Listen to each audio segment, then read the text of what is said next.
I got this book here from the today, and I was told that I should read it because it has some great insights. So I'm gonna go ahead and do that. All right. The book is titled, in case you didn't read it when I showed it to you right now, it's titled "New Inspirational Quotes and Insights for Leaders: Leadership 101" by John C. Maxwell, who I have never heard of before. Okay, here we go. So on the back of the book, it says, "Here's your master class in dynamic leadership. Sit up and take notes, and you'll be taught how to succeed as a skilled leader." Written and compiled by John Maxwell, who no longer has a middle initial, an internationally known pastor and dynamic motivational speaker. These powerful success principles are your master class in winning attitudes, ideas, and techniques for effective leadership. You'll be inspired by the dozens of high-impact quotes collected from many successful leaders, and you'll be challenged by the real-life stories that illustrate the most crucial points. This practical source of encouragement and motivation will teach you how to pass the test of effectiveness in the real world. Master of the newly revised Leadership 101, and you'll graduate to world-class leadership. And according to this barcode, it was $7. Okay, so here we go. Leadership 101. Inspirational Quotes and Insights for Leaders by John C. Maxwell, who has regained his middle initial. Okay.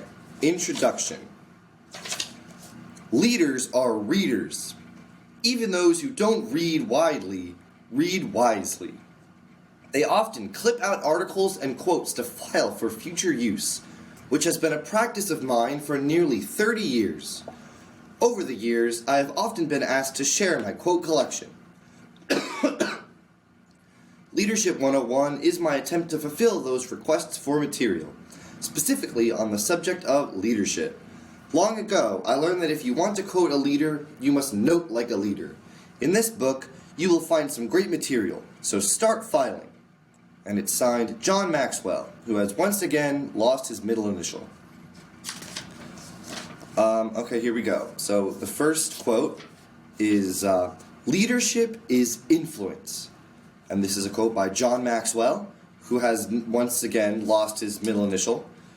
The story here says, "This is my favorite definition of leadership. It's a simple, straightforward, one-word description that places leadership within everyone's reach. All of us can exercise a certain degree of influence on someone at some point in some place. Leadership isn't about titles, positions, or flowcharts. It's about one life influencing another." Thank you, John Maxwell. All right, our next quote here, this is by Booker T. Washington, very famous dude. And he said, "Character is power." The first lesson we must each learn is that broad leadership is built from deep character. An infrastructure of great character is essential to support great conduct. The trust and involvement of our followers will be parallel to the level of our own character. The next quote is by former President George Bush. It doesn't say which one, it just says George Bush. Here's the quote. "Use power to help people, for we are given power not to advance our own purposes, nor to make a great show in the world, nor a name. There is but one just use of power, and it is to serve people." And John Maxwell says, "George Bush was right. We abuse our power when we utilize it for self-gain. One of the buzzwords of the 90s has been the word empower. It simply means to give your power away. This is what people are longing for in their leaders to do." Just for context, the copyright on this book, at least this edition, is 1997. Okay, moving on. This is a quote by the Reverend W.A. Nance, and they said, "Failure can be divided into those who thought and never did, and into those who did and never thought." And John says, "Someone once told me the world has two kinds of people, thinkers and doers. Then they said, the thinkers need to do more and the doers need to think more. I have always tried to do both, reflect and act. When I have combined the two, I have greatly reduced the odds of failure. Our next quote is once again by author John Maxwell, and he said, leaders must be close enough to relate to others, but far enough ahead to motivate them. And about his own quote, he says, I have always believed this principle.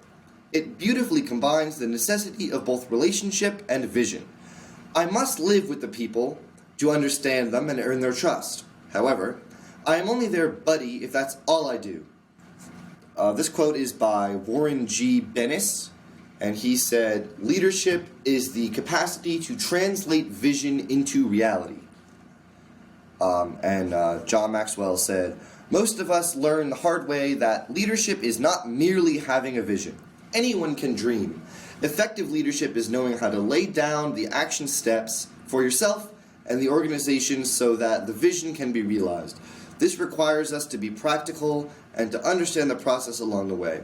Okay, I'm starting to feel like John's remarks here are basically just restating the quote, so I'm not gonna read what he said anymore. So our next quote is by retired United States Navy Admiral Grace Murray Hopper, who said, you manage things, you lead people.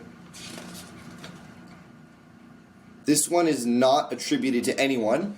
It just says, a man must be big enough to admit his mistakes, smart enough to profit from them, and strong enough to correct them.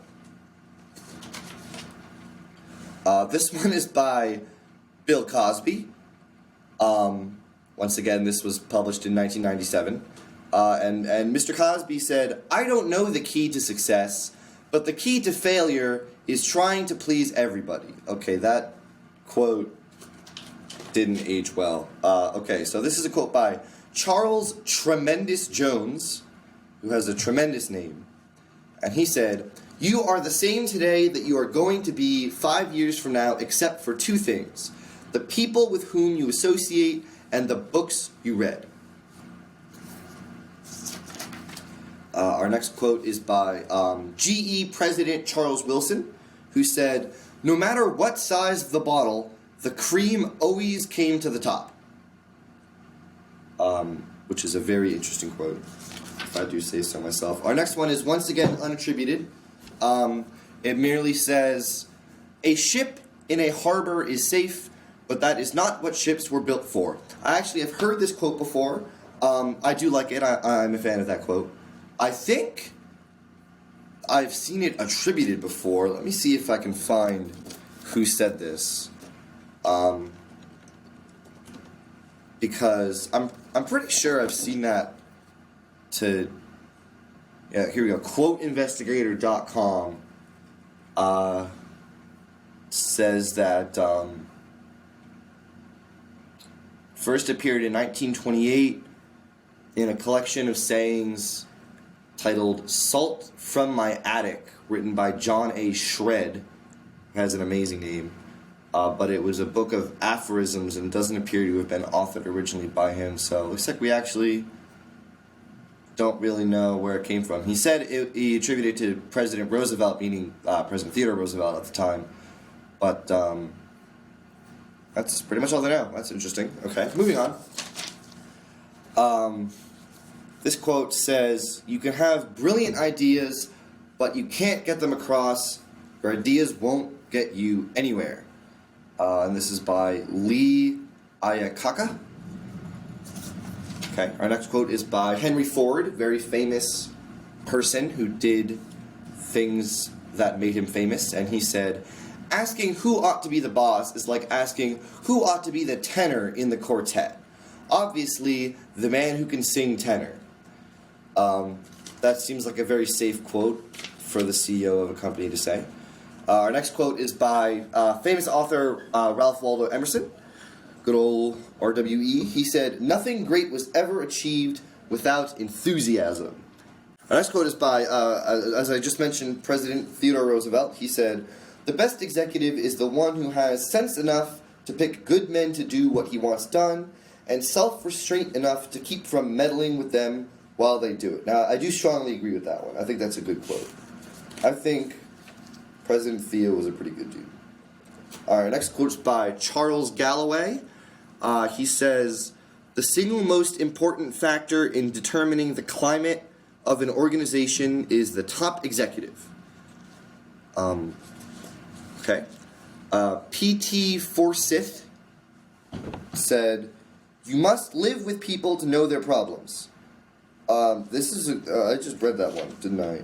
Yeah. Okay. Moving on. This isn't a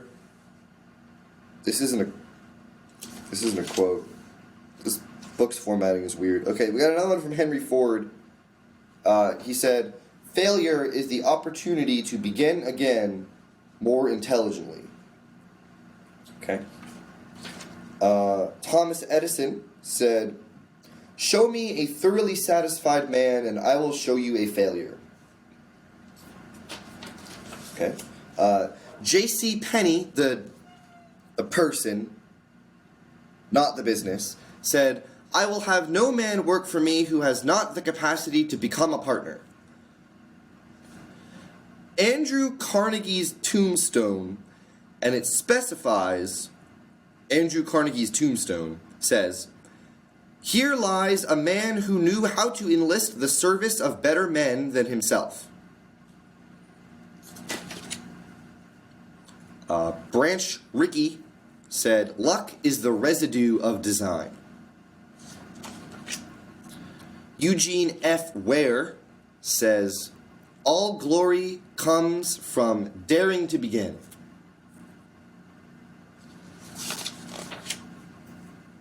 This one is unattributed, and it says, "Don't spend $1 worth of time on a 10-cent decision."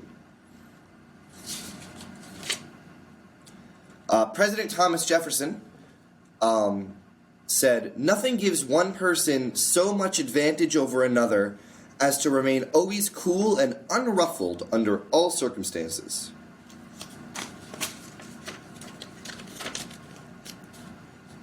Rick Warren said, "The moment you stop learning, you stop leading."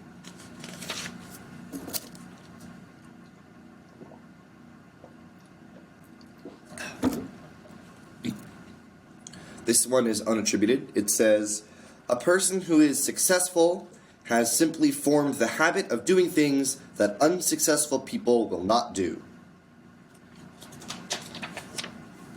Another one from Henry Ford. I think the author here was a fan of Henry Ford, who said, "You can't build a reputation on what you're going to do."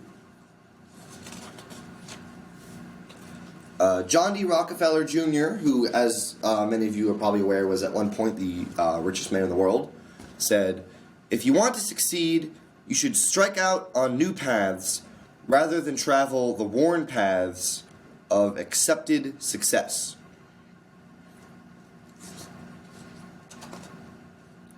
Okay. Andrew Carnegie, who at a different point was also the richest man in the world, and who was actually on the board of trustees of Stevens for a while, said, "You cannot push anyone up the ladder unless he is willing to climb a little." This is also unattributed. It says, "People support what they help create." This is an unattributed quote that says, "A good leader is a guy who can step on your toes without messing up your shine." Aristotle, pretty famous guy, said, "We are what we repeatedly do. Excellence then is not an act, but a habit." He had quite a way with words. H. Ross Perot said, "Eagles don't flock. You have to find them one at a time." Okay.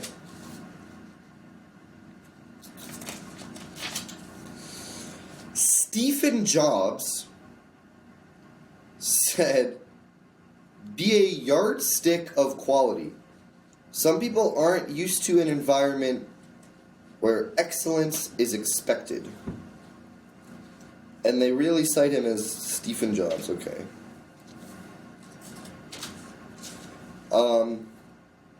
This is an unattributed one. I like this one. It says, "A man who wants to lead the orchestra must turn his back to the crowd." I like that. George Crane said, "Congealed thinking is the forerunner of failure. Make sure you are always receptive to new ideas." It's another one that's not a quote. Margaret Thatcher, former Prime Minister of the United Kingdom, said, "Being in power is like being a lady. If you have to tell people you are, you aren't." John Maxwell said, "An important question for leaders. Am I building people or building my dream and using people to do it?" Okay.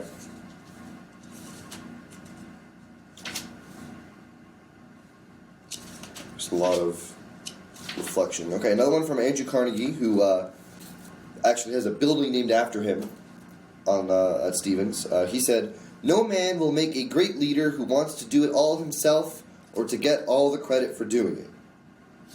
Helen Keller said, "The most pathetic person in the world is someone who has sight but has no vision." Seneca said, "If a man knows not what harbor he seeks, any wind is the right wind." I like this one. It says, "If you pay peanuts, expect to get monkeys." Okay, the rest of these kind of suck. So, there you go. That was